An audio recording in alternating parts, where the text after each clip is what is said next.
gripe também. Então, 1 João capítulo 3, a partir do verso 11, diz: esta é a mensagem que vocês ouviram desde o princípio, que nos amemos uns aos outros. Não sejamos como Caim, que pertencia ao maligno e matou seu irmão. E por que o matou? Porque suas obras eram más e as de seu irmão eram justas. Meus irmãos, não se admirem se o mundo os odeia. Sabemos que já passamos da morte para a vida, porque amamos nossos irmãos. Quem não ama permanece na morte. Quem odeia seu irmão é assassino. E vocês sabem que nenhum assassino tem vida eterna em si mesmo. Nisto conhecemos o que é o amor. Jesus Cristo deu a sua vida por nós e devemos dar a nossa vida por nossos irmãos.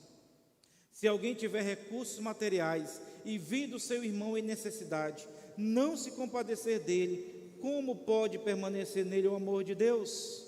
Filhinhos, não amemos de palavra nem de boca, mas em ação e em verdade. Assim saberemos que somos da verdade e tranquilizaremos o nosso coração diante dele, quando o nosso coração nos condenar. Porque Deus é maior do que o nosso coração e sabe todas as coisas. Amados, se o nosso coração não nos condenar, temos confiança diante de Deus e recebemos dele tudo o que pedimos, porque obedecemos aos seus mandamentos e fazemos o que lhe agrada. E este é o seu mandamento, que creiamos no nome de seu Filho Jesus Cristo e que nos amemos uns aos outros, como ele nos ordenou. Os que obedecem aos seus mandamentos, nele permanecem e ele neles. Do seguinte modo sabemos que ele permanece em nós, pelo Espírito que nos deu. Oremos. Pai santo e amado, já adoramos o teu nome por meio dos cânticos, louvamos ao Senhor e intercedemos ao Senhor em nossas orações, e neste momento, ó Deus, queremos ouvir a tua voz através da palavra do Senhor, meu Pai, e que teu Santo Espírito, ó Deus, que habita em nós, que está entre nós agora, aplique a tua palavra em nossos corações, ó Deus, em nome de Jesus, amém. João, ele está aqui enfrentando um problema sério com as igrejas nesta região. Muitos falsos mestres estavam mudando o conteúdo do evangelho, o conteúdo da mensagem cristã, para justificar suas ações pecaminosas. Por conta disso, muitos estavam vivendo na prática do pecado, outros estavam abandonando a comunidade de fé e continuavam se dizendo cristãos. Então João, ele escreve essa carta para corrigir esses erros doutrinários e comportamentais, e procura nessa carta estabelecer uma diferença do crente genuíno para o crente falso. E como ele faz isso? Ele faz isso a partir de uma estrutura que ele constrói mediante 3 pilares, que primeiro ele apresenta que Deus é luz, capítulo 1 e 2, Deus é amor, capítulo 3 e 4, e Deus é vida, capítulo 5. Ele constrói o seu argumento a partir de quem Deus é, tomando Deus como referência para corrigir algumas coisas naquela igreja. Eles deveriam olhar para Deus e a partir desse olhar, eles então iriam corrigir suas posturas e suas crenças. Só dar um exemplo, no capítulo 1, ele apresenta que Deus é luz. Se Deus é luz e ele não é um Deus de trevas, quem vive na prática do pecado, quem anda nas trevas, não pertence à luz. É isso que ele está fazendo. Ele toma Deus como referência para corrigir a nossa prática como crentes em Cristo Jesus. E nesse texto que nós acabamos de ler, João agora vai usar o teste do amor aos irmãos para que nós possamos identificar se somos verdadeiramente cristãos. Porque o amor aos irmãos manifesta verdadeiramente se nascemos de novo. E o texto aqui tem 3 divisões. A primeira, que vai do verso 11 ao 15, é uma exortação a amar. A segunda, que vai dos versos 16 ao 18, nos mostra que o amor manifestado no Calvário como medida do amor entre os irmãos. E dos versículos 19 ao 24, a obediência a esse mandamento como evidência de que você nasceu de novo, de que você realmente pertence à verdade de Deus. Então vamos à primeira divisão. Ele primeiro faz uma exortação para amar. É o que ele diz: esta é a mensagem que vocês ouviram desde o princípio, que nos amemos uns aos outros. O cerne da mensagem cristã é a prática do amor a Deus e do amor ao próximo. A igreja, ela sempre foi caracterizada pela prática do amor ao longo da história. Um amor desinteressado, um amor que verdadeiramente demonstra ao mundo que somos filhos de Deus. É por isso que Jesus Cristo, em João capítulo 13, verso 34 e 35, ele disse: um novo mandamento eu lhes dou, amem-se uns aos outros, como eu os amei. Vocês devem amar-se uns aos outros, com isso todos saberão que vocês são meus discípulos, se vocês amarem uns aos outros. Uma coisa importante aqui, não é se você amar as pessoas lá de fora. A Bíblia diz que todos conhecerão que somos discípulos de Jesus se nos amarmos uns aos outros, se nós amarmos os nossos irmãos em Cristo. E por que Jesus chama de novo mandamento?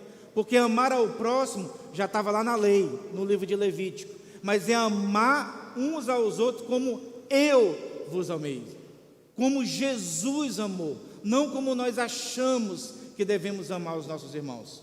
Claro que nós devemos amar os de fora, é óbvio, mas Jesus diz que é a maneira como nós nos relacionamos dentro da igreja, como nós tratamos uns aos outros, como nós cuidamos uns dos outros, isso vai manifestar ao mundo que ali é um amor diferente, que o amor de Cristo está naquela comunidade. Observe que tanto na carta como nos evangelhos, o amar é um mandamento, não é algo opcional. Não temos a opção de não amar. O amor é a essência do evangelho, é a essência da prática cristã. E aí, para fazer um contraste, ele vai dar primeiro um exemplo negativo. Ele vai dizer no verso 12: não sejamos como Caim, que pertencia ao maligno e matou o seu irmão. E por que o matou? Porque as suas obras eram más e as de seu irmão eram justas. João está dizendo o seguinte: olha, o contraste do amor é o ódio. Odiar alguém é negar-se a amar alguém. E ele diz, então, por que Caim matou seu irmão? Interessante que o livro de Gênesis não revela isso, por que ele matou. É revelado aqui, na primeira carta de João.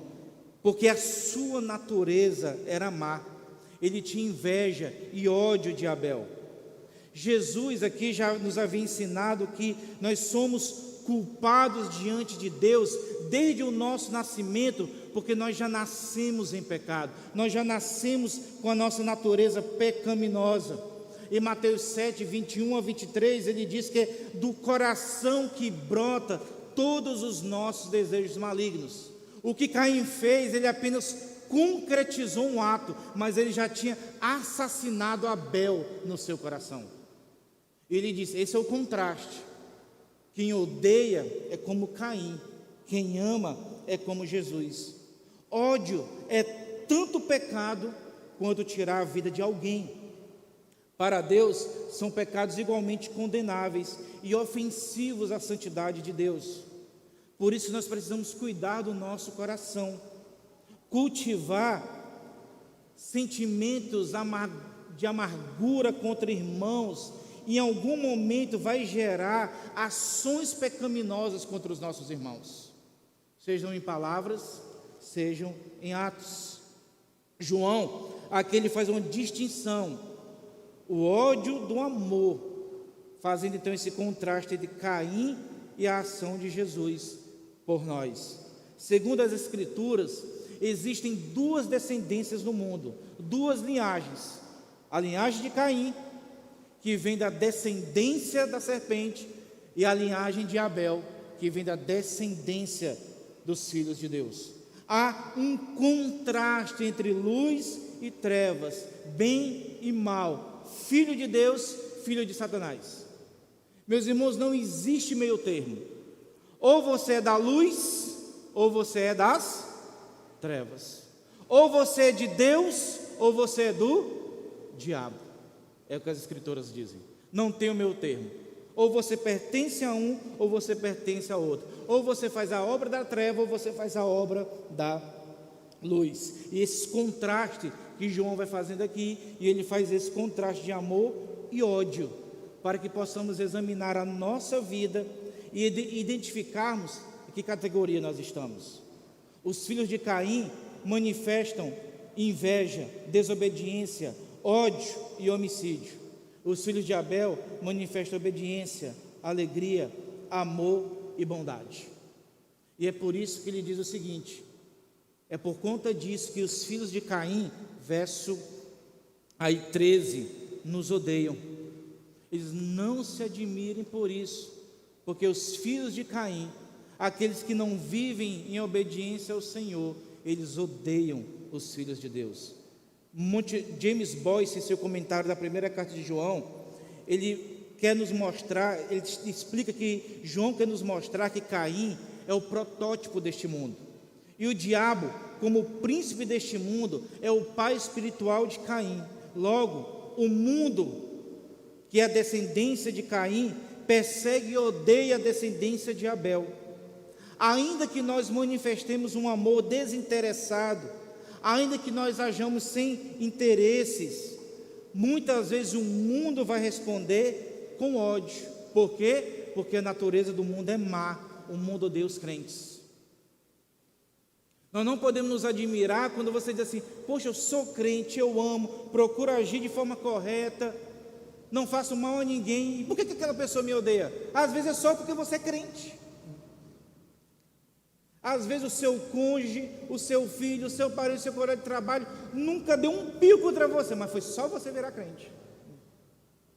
De repente ele começou a ter uma antipatia por você.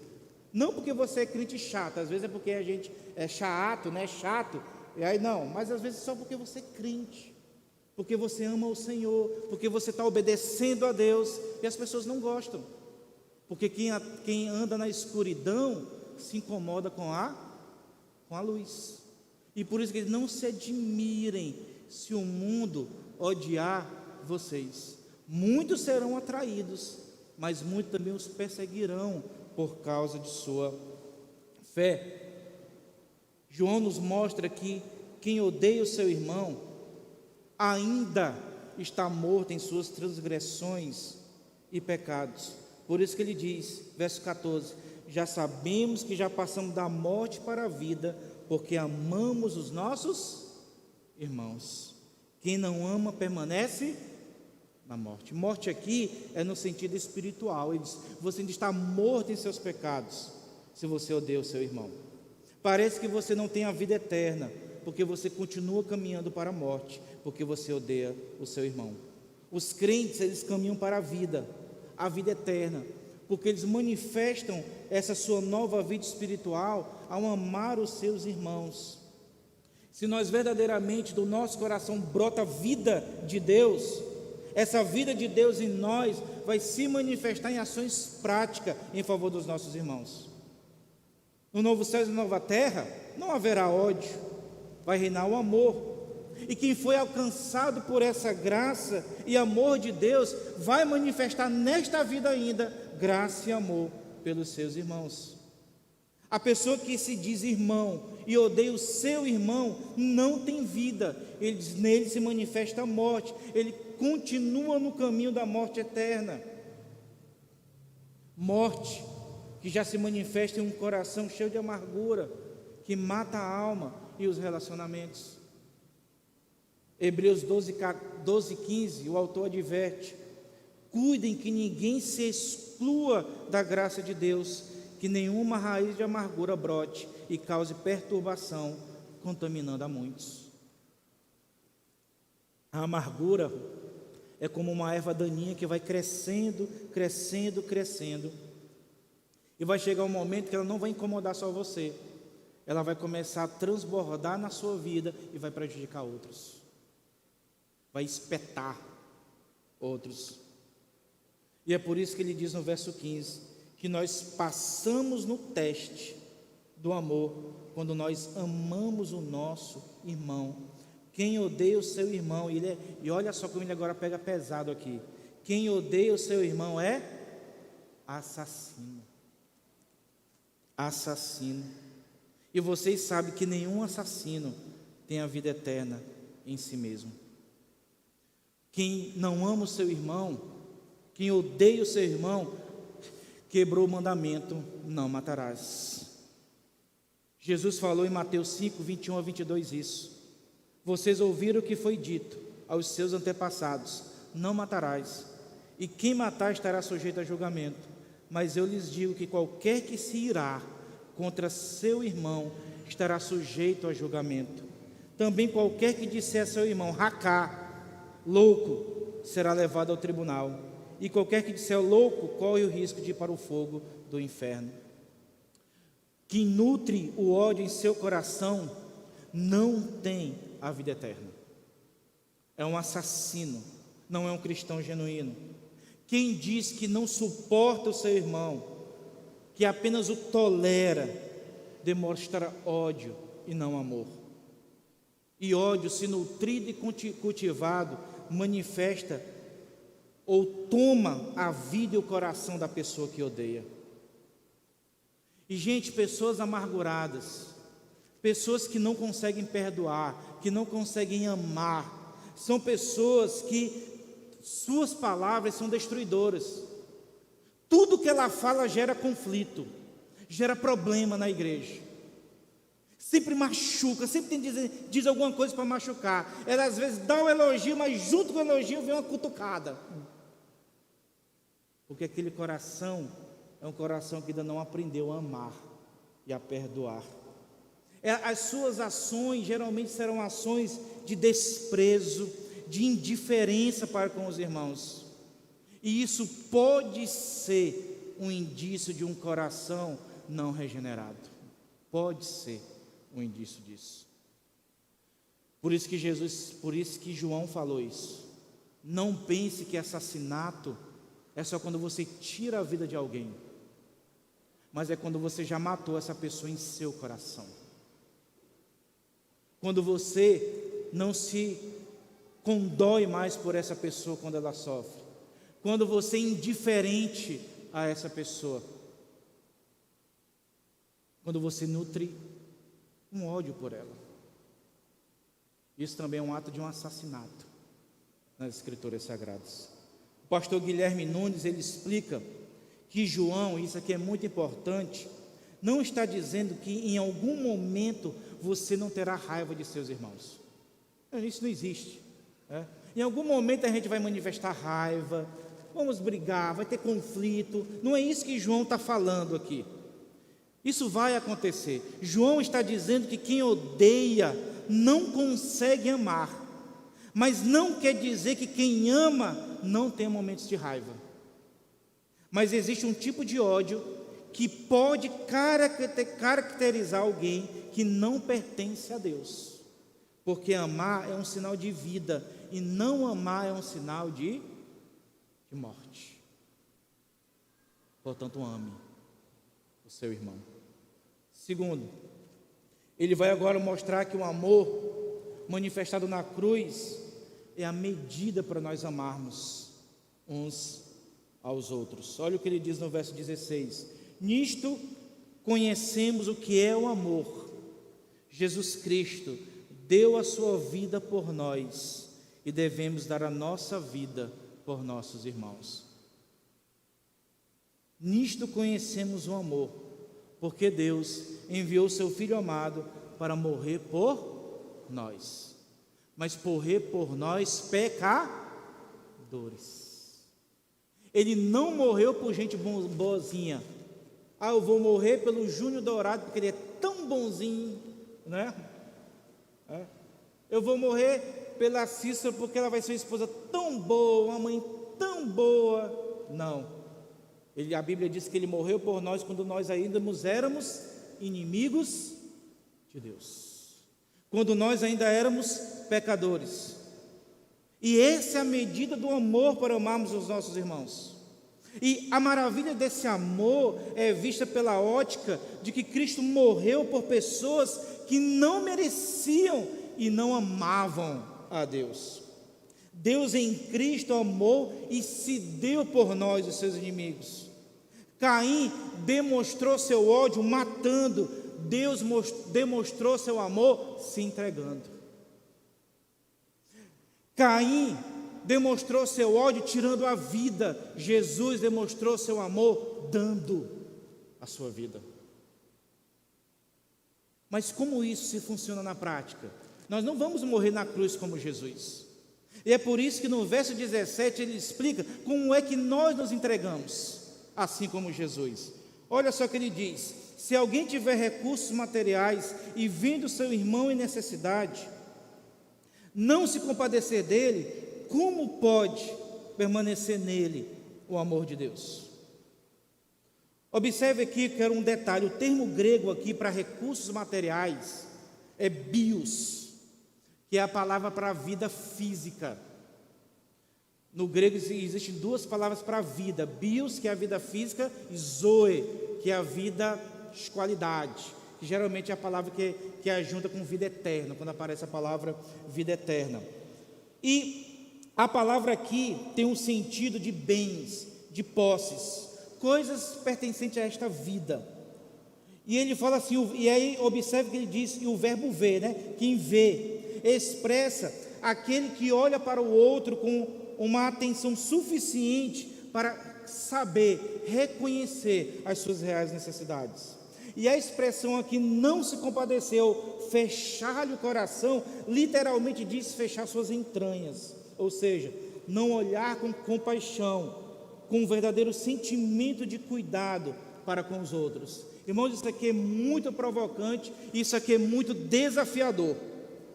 Primeiro porque, quando a pessoa não tem o básico para viver, ela não tem vida. Ele diz, se você vê o seu irmão sem recursos, sem bio, sem vida, se ele não tem um básico para viver, ele não tem vida. Então a igreja, ela não pode deixar que os seus membros, que a sua família, o corpo de Cristo, padeçam necessidade. Não pode.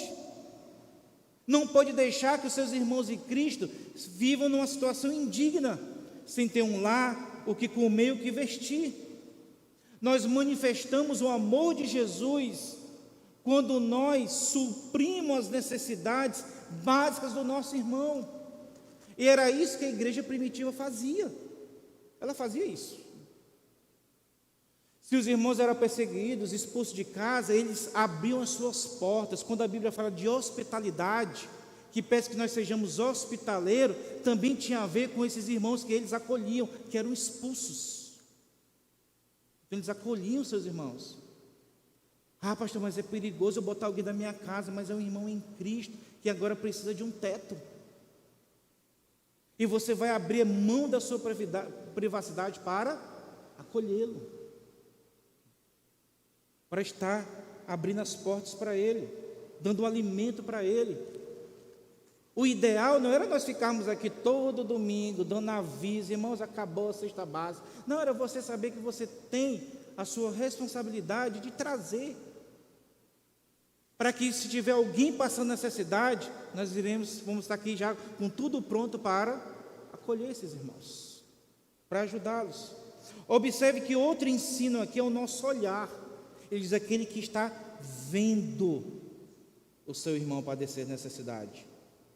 E esse olhar dá a ideia de algo íntimo e pessoal. Irmãos, e isso só é possível se nós cultivarmos relacionamentos estreitos uns com os outros. A nossa comunhão só se torna real e bíblica quando temos interesse pelo outro. E isto é quando sacrificamos os nossos próprios interesses pelos interesses dos nossos irmãos. Quando focamos o nosso olhar no outro mais do que em nós mesmos. Tem muitos crentes que vêm à igreja apenas no domingo à noite, logo termina o culto, vão embora. Não participam de outras atividades da igreja, não participam de atividades de comunhão da igreja, então não conhecem os seus irmãos, não estabelece uma relação estreita com os seus irmãos. Irmão, ser crente não se resume a vir à igreja domingo à noite. Não, tem aqueles que nem vêm, né, domingo à noite, fica só online agora, né? É tudo online, né? Ele manda o dízimo online, culto é online, oração é online, né? Esses são piores. Eu digo aqueles que podem vir e preferem ficar em casa assistindo. Perdem a essência do que é adoração pública, que deve ser presencial. Ser cristão não se resume só a ver a igreja, mas ter interesse pelo seu irmão, buscar conhecê-lo e, consequentemente, suas necessidades, para que possa ser útil a esse irmão quando necessário. Se você conhece alguém que está no seu círculo íntimo, aliás, se você só se relaciona com alguém do seu círculo íntimo que pensa igual a você, isso não é amor. Jesus não só andava com quem gostava dele. Jesus não estava só entre aqueles que pensavam iguais a ele. Nós falhamos como cristãos quando a gente só quer se relacionar na igreja com quem pensa igual a nós. Só queremos andar com quem tem as mesmas opiniões que a gente tem, ou que tem o mesmo status sociais que nós temos. Sabe, se você é daquele que diz assim, poxa, eu não sabia que meu irmão estava passando necessidade, é porque muitas vezes você não tem comunhão com a igreja. E você se resume a sua vida cristã a participar de atividades religiosas. É a não se envolver, e não em se envolver com o seu irmão. Esse olhar é o olhar de quem está presente, de quem se preocupa, de quem nota o outro. E por último, ele vai mostrar aqui no texto, nessa parte, que fechar o coração ou não se compadecer demonstra falta de verdadeiro sentimento de amor e cuidado para com o irmão. Mais do que atos de bondade, nós precisamos ser bondosos em nosso coração, desejar amar, porque senão nossos atos de amor não serão genuínos. Por isso que o fruto do Espírito não é só bondade, é também benignidade, é o sentimento e o ato, é você também sentir quando o outro sente, é você chorar quando o outro chora, é você sentir a necessidade do outro, que esse sentimento vai te levar à ação. Por isso que ele usa a expressão entranhas. A ideia é mesmo aqui, ó, quando você sente aquele negócio, essa é a ideia. Você sente o estômago ruim quando você vê o irmão padecendo no pecado, ou um irmão que precisa amadurecer mais. Não é ser indiferente, não, é amá-lo, orar por ele e você fazer alguma coisa para ajudá-lo a crescer. Não, aí aqui não pensa em necessidade física, material, pensa também em necessidades espirituais. Quando você também com seus atos pode contribuir para que o irmão cresça, progrida na vida espiritual. Quando nós choramos com os que choram e sentimos suas dores e necessidades, nós iremos amar como Jesus. É mais do que dizer tenho pena do meu irmão, é dizer dói no meu coração o que está acontecendo com aquele irmão. Eu não vou me alegrar com a situação que ele está passando. Portanto, esse amor real, bíblico e compassivo se manifesta na autodoação, na entrega sacrificial pelo outro, que se manifesta em ações concretas. Olha o verso 18. Filhinhos, não amemos de palavra nem de boca, mas de quê? De ação e verdade. Eu acho que eu já contei esse caso aqui, mas eu vou contar de novo. Eu pastorei uma igreja. Eu vim de uma formação religiosa. A maior parte da minha... Eu não me converti aqui, eu me converti na Betel, né? Que hoje é a segunda igreja batista do Saci. mas praticamente toda a minha formação cristã foi aqui no Bela Vista. E aqui no Bela Vista, os irmãos não têm a prática de graça e paz, paz do Senhor, né? Então eu não aprendi isso, não cresci com isso aqui como cristão, né? E aí eu fui pastorear uma igreja, logo que eu saí daqui, e aí os irmãos, numa escola bíblica dominical, nesta semana, uma irmã da igreja, que eu ainda não conhecia, ainda não tinha visitado, ainda estava convencendo os irmãos, apareceu no Silas Freire, na época, né, pedindo cesta básica. Aí eu vi isso, meu pai do céu, o que essa irmã está fazendo aí? Né? Por coincidência, no domingo seguinte, na escola bíblica, os irmãos me chamam antes da EBD, para me corrigir, porque eu não dava graça e paz. Quem me conhece sabe o que eu fiz. Eu disse, irmãos, vocês sabem o que significa graça? Vocês sabem o que significa paz? Não, pastor, não. E por que vocês falam? Eu expliquei o que significava graça, expliquei o que significava paz. Não tem nada a ver com saudação, que não há problema nenhum em saudar as pessoas assim.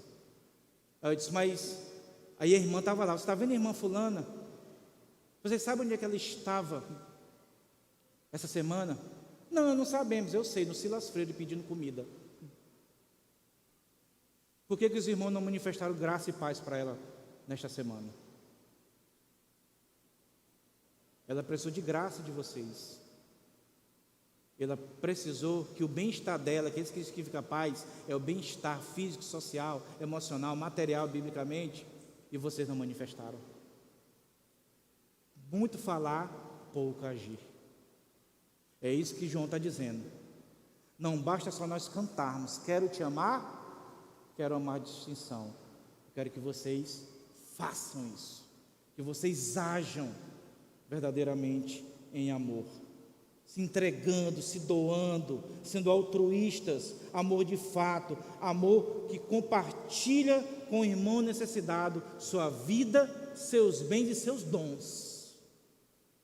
Porque que quando você não trabalha na igreja em prol do seu irmão, você está sendo egoísta, porque você também não está compartilhando os seus dons e talentos para abençoar outros. Tiago 2, verso 15 a 17. Se um irmão ou irmã estiver necessitado de roupas e de alimento, de cada dia, em um de vocês lhe disser, vá em paz, aqueça-se e alimente-se até satisfazer-se, sem porém lhe dar nada, de que adianta isso? Sabe, às vezes, a gente sabe que o irmão está passando necessidade, e ao invés de a gente ir lá e logo ajudar, a gente espera chegar domingo, para avisar o diácono, que eu conheço alguém que está precisando de comida e alimento da igreja.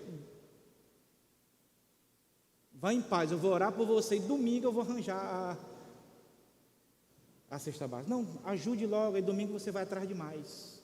É isso que Tiago está dizendo. Assim também a fé por si só, se não for acompanhada de obras, é morta. Terceiro lugar, João vai nos mostrar que a obediência a esse mandamento de amar é uma evidência de que nós somos filhos de Deus. Ele diz no verso 19, assim saberemos, olha só, assim saberemos que somos da verdade,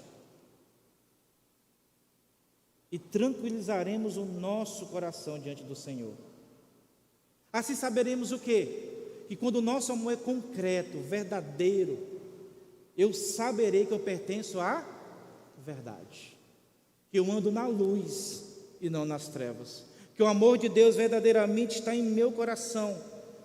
Então não é um amor subjetivo, emocional. Ele fala aqui do amor excelente, aquele amor que tem Cristo como modelo, aquele amor sacrificial, que é aquele que nós respondemos às necessidades dos outros. Meus irmãos, como você trata o seu irmão e a sua igreja vai demonstrar se você realmente é da verdade.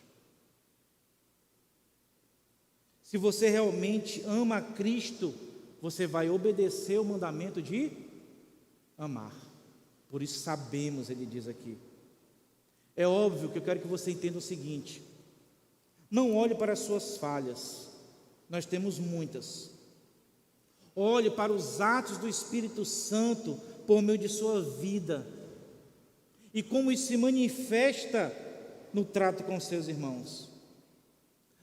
Nós precisamos lembrar que essa avaliação de suas práticas cristãs, ela deve ser feita com o auxílio do Espírito Santo. Porque observe o que ele diz: e tranquilizaremos o nosso coração diante dele, quando o nosso coração nos condenar. Por quê? Porque muitas vezes quando nós falhamos, quando nós pecamos, quando nós erramos, nós podemos achar: eu não sou crente. E não é isso que João aqui ele está dizendo aqui.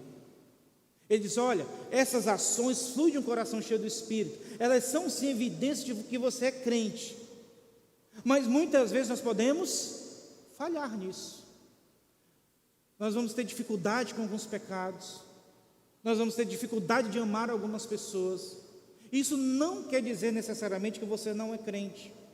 O ponto-chave aqui são indicações objetivas que ele quer mostrar para você se avaliar se você realmente tem os frutos do Espírito. E se não tiver, se você for um crente genuíno, você se arrepende dos seus pecados e vai buscar mudança.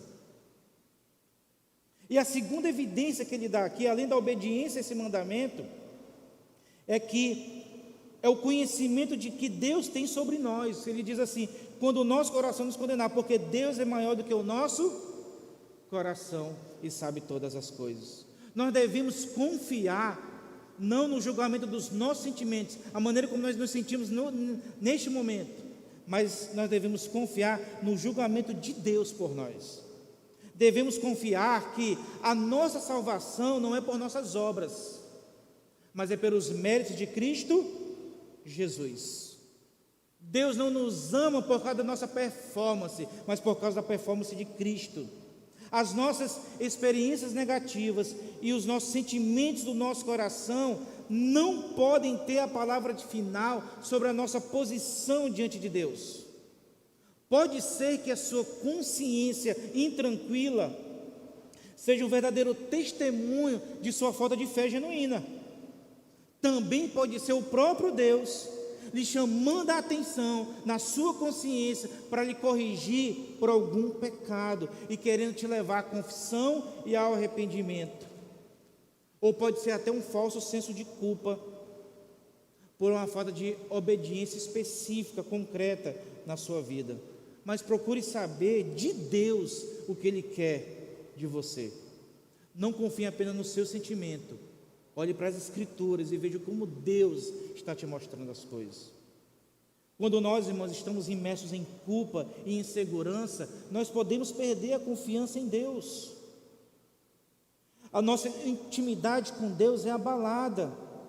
É por isso que ele diz no verso 21, amados, se o nosso coração não nos condenar, temos confiança diante de Deus e recebemos tudo o que pedimos, porque obedecemos aos seus mandamentos e fazemos o que lhe agrada.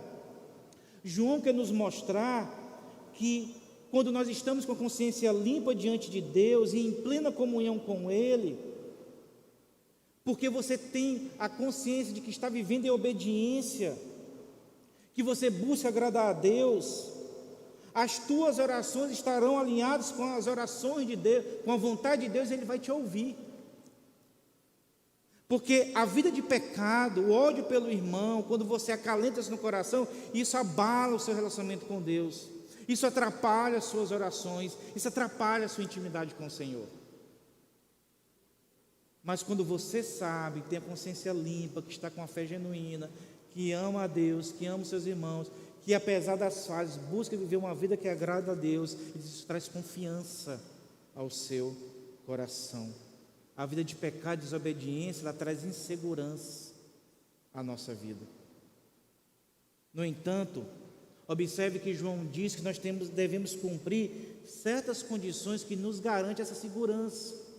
Qual é? O que ele diz aqui: e este é o seu mandamento. Como eu sei que estou obedecendo a Deus e lhe agradando? Ele diz no verso 23, que creiamos no nome do seu Filho. Primeira evidência de segurança é essa: você crê em Jesus, você confia em Cristo. O primeiro ato de qualquer pessoa é confiar em Cristo como seu Senhor e Salvador. Você nunca sairá das trevas se você não crê em Cristo de todo o teu coração. Você nunca amará de verdade se você não se converter ao Senhor Jesus. Não abandonar seus ídolos, se você não abandonar a vida de pecado, você não será salvo, porque crer em Cristo é dizer não ao mundo, dizer não ao pecado e abraçar o seu Salvador e viver para a glória dele. E isso desemboca, como que ele diz aí? Eu agrado a Deus quando eu creio em Jesus e quando nós nos amamos uns aos outros, como ele nos ordenou. Fé em Jesus, que é esse comprometimento com ele e amor pelos outros. Paulo diz em Gálatas 5,6: porque em Cristo Jesus nem circuncisão tem efeito algum, mas sim a fé que atua pelo amor. A tua fé em Jesus, ela vai desembocar no amor aos seus irmãos. Há uma vida desprendida de dedicação ao Senhor. Olha só como ele termina, verso 24: os que obedecem aos seus mandamentos nele permanecem, e ele neles. Do seguinte modo sabemos que ele permanece em nós, pelo Espírito Santo que nos deu. É o seguinte: quem permanece em Deus, como é que eu permaneço em Deus? Eu permaneço em Deus quando eu vivo uma vida de obediência. E essa vida de obediência, em toda a carta, é quando eu não vivo uma vida de pecado e quando eu amo o meu irmão. Deus, você está permanecendo em Deus, e Deus permanece em você, porque Ele colocou em você o Espírito Santo de Deus. Você agora é um filho de Deus, amado pelo Senhor e cuidado com Ele. Então, a minha intimidade com Deus, a minha ligação com Deus, por meio do Filho, flui em intimidade para com os meus irmãos. Você permanece em Deus, Deus permanece em você, e isso é evidência do Espírito Santo que vai desembocar em frutos na vida dos nossos irmãos. Vamos para concluir. Nós irmos para a ceia do Senhor. Reflita no amor de Deus por você, manifestado na cruz do Calvário, e deixe esse amor falar ao seu coração. Esse amor tão constrangedor, que fez com que Deus Pai enviasse o seu Filho, o seu único Filho, por mim e por você. Leia os Evangelhos e aprendam como Jesus amou. Jesus sempre tinha um olho voltado para o outro. Quantas vezes as Escrituras dizem que Ele viu e teve compaixão daquelas pessoas. Se você é crente, peça a Deus que esse amor, que já foi derramado em seu coração pelo Espírito Santo, como está em Romanos capítulo 5, verso 5, se manifeste em ações concretas na vida do seu irmão. Ore, Senhor, que esse amor que transborda em mim, eu possa manifestar na vida dos meus irmãos. Ore por isso. Não espere ou não exija ser amado, mas ame o seu irmão. E esse é um grande problema. Nós queremos ser servidos na igreja. A gente quer ser cuidado, a gente quer ser amado, mas a gente não quer amar, cuidar e se doar. Ao invés de você ficar esperando ser amado, comece a amar. Comece a manifestar amor pelos seus irmãos. Comece a agir concretamente em favor deles. E você vai ver sua vida ser transformada. Você vai ver a graça de Deus enchendo o seu coração e se manifestando em bênçãos na vida dos outros. A ceia do Senhor, ela aponta para o que ouvimos hoje. O corpo e o sangue de Jesus foi o exemplo maior de seu amor por nós. E o mandamento de nos reunirmos como igreja para celebrar a ceia é o lembrete que, ao partirmos o pão e dividirmos o cálice, estamos declarando que nós também nos doaremos o nosso corpo, os nossos dons, os nossos talentos à igreja. E assim como Cristo nos perdoou na cruz, nós também perdoaremos e amaremos uns aos outros. Feche seus olhos, vamos orar. Pai, neste momento, ó Deus, nós vamos celebrar a ceia do Senhor. Nós vamos partir o pão, distribuir os cálices, E isso é o símbolo máximo daquilo que Cristo fez por nós na cruz do Calvário, Deus. Quando Ele se entregou por nós, quando ainda éramos pecadores. E louvado seja o Senhor, porque aquele que crê em Ti, este amor de Cristo, este Teu amor, também vai transbordar no coração daquele que crê, pelo Espírito Santo que nele Tu coloca, Deus. Ó Deus, que o Senhor perdoe os nossos pecados, que o Senhor nos ensine a amar cada dia mais como o Senhor, e que todos nós, com o coração arrependido, confessos, celebremos essa ceia para a glória do Senhor, em nome de Jesus, amém. Convido aqui os diáconos para estarem aqui à frente.